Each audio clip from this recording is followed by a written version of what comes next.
नमस्कार, मी संदीप करमरकर. आज मी तुमच्या समोर एक उदाहरण घेऊन येतो आहे, असं की तुम्ही पण तुमच्या अवतीभोवती असं काही घडले का ते पहा.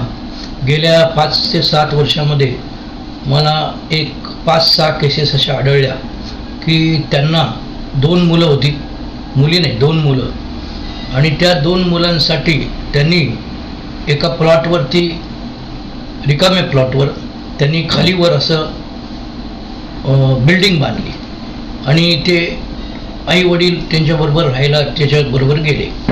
परंतु गेल्या 5 वर्षामध्ये अशा 5-6 केसेस झाल्या की मी त्यांना बोललो होतो, मला साधारण वाटलं होतं की या, कारण काय 1-2 तुरळक केसेस मला त्याच्यापूर्वी आल्या होत्या, त्याच्यावरून असं वाटत होतं की ह्यांनी असं करू नये. म्हणून मी त्यांना म्हणलं की तुम्ही काय करा, तुमच्यासाठी आउट हाऊस बांधा एक.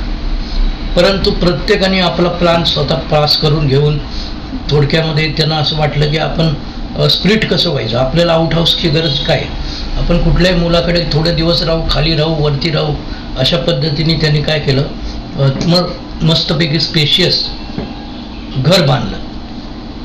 घर बांधल्यानंतर ते राहायला गेले. परंतु 1.5 ते 2 वर्षामध्ये त्यांच्या दृष्टिकोनातून त्यांचे वादविवाद एकमेकांच्या भावांमध्ये असे झाले, आणि हे प्रत्येक उदाहरणात झालं बरं का, की 4-5 भावांमध्ये असंच प्रकार झाला. तर तुम्हाला असं काही तुमच्या अवतीभोवती असं दिसतं का बघा, आणि त्यांना तुम्ही रिकमेंड करा की वरती खाली भाऊ राहतात, तुम्ही एकत्र राहू नका नवीन प्लॉट बांधून.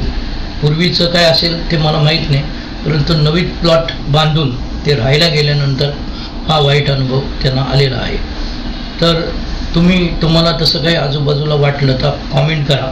म्हणजे साधारणतः 10 केसेसमध्ये जर 8 केसेस तशा होत असतील तर त्या लोकांनी थोडं सावध राहावं आणि याचा विचार नक्की करावं की आउट हाऊस एक बांधून ठेवावं आणि त्याचा उपयोग काहीतरी गोडाऊन अमुक तमुक थोडा ठेवावा, आणि जर पटेन असं झालं तर तिथे त्यांनी राहावं असं मला वाटतं.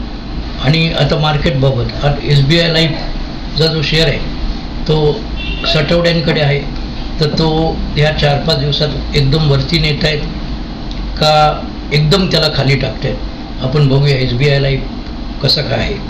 आपण माझा व्हिडिओ बघता त्याबद्दल खूप खूप आभारी आहे. धन्यवाद.